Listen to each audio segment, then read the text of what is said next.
In a fast-paced world filled with uncertainty, stress, and anxiety, we often find ourselves caught in a cycle of worry and fear. But what if there was a way to break free from this vicious cycle and reclaim our peace of mind? Dale Carnegie's How to Stop Worrying and Start Living is the ultimate guide to conquering worry and finding true happiness in every aspect of life. This book offers practical strategies and timeless wisdom that can transform your mindset and help you embrace a worry-free existence.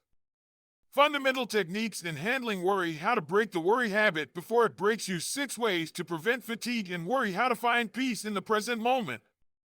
From fundamental techniques in handling worry to preventing fatigue and finding peace in the present, each chapter holds valuable insights that will empower you to take control of your life. As you dive deeper into how to stop worrying and start living, you will discover Carnegie's captivating storytelling style filled with real-life examples and inspiring anecdotes. This book has been a game changer for me.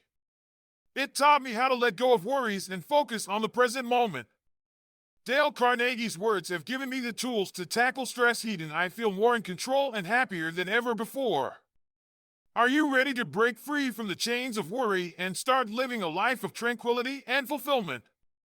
Subscribe to our channel and embark on a journey of self-discovery with How to Stop Worrying and Start Living. Together, let us create a life filled with joy and peace.